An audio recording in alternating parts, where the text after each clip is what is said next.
ये कहानी गांव में रहने वाले एक चोर की है। एक गांव में एक चोर रहता था।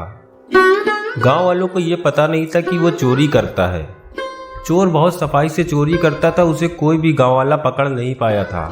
गांव वाले ये जानते थे कि चोरी तो गांव में होती, लेकिन चोर कौन है उन्हें नहीं पता था। चोर के घर में ये बात किसी को नहीं पता थी। चोर के घर वाले ये जानते थे कि वो बाहर कहीं जाता है और काम करके अपना घर चलाता है। चोर के परिवार में उसकी पत्नी और एक छोटा बच्चा था। चोर ये सोचता था कि इसकी चोरी के बारे में कभी पता नहीं चलेगा। एक दिन चोर चोरी करने के इरादे से रात को अपने घर से निकल पड़ा था। उसकी पत्नी को उस पर शक हो गया था, क्योंकि वो रात को क्या करने जाता है। जब चोर चोरी करके घर आया तो उसके हाथ में बहुत सारा धन था। जब चोर वापस आकर सो गया तो उसकी पत्नी ने सब देख लिया था। वो समझ चुकी थी कि वो एक चोर है। अगली रात को भी चोर चोरी करने निकल गया। जब वो चोरी करने के लिए घर में जा रहा था, तभी उसे एक आदमी ने देख लिया था।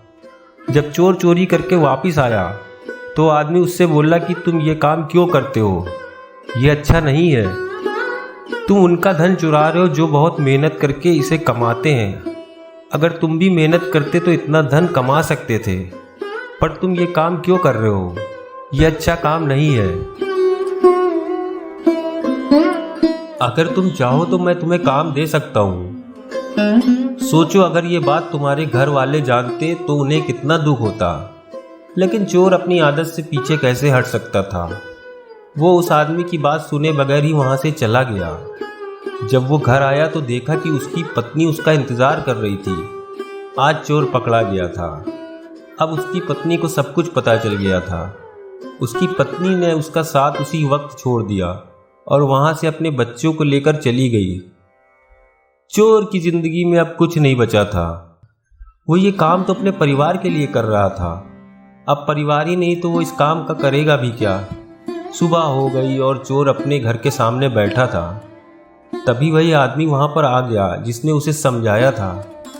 चोर ने उस आदमी से माफी मांगी और कहा कि अगर मैं आपकी बात मान लेता तो मेरी पत्नी नहीं जाती।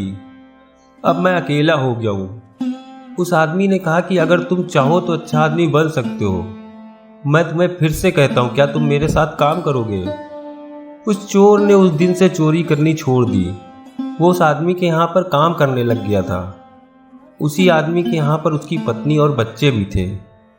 वो चोर अब सुधर चुका था। हम अपनी ज़िंदगी में गलत काम करते हैं और उसका असर हमारे परिवार पर पड़ता है। इसलिए कभी भी कोई ऐसा काम न करें जिससे आपके परिवार में परेशानी हो। दोस्तों, अगर आपको ये स्टोरी अच्छी लगी है तो लाइक सब्सक्राइब करें।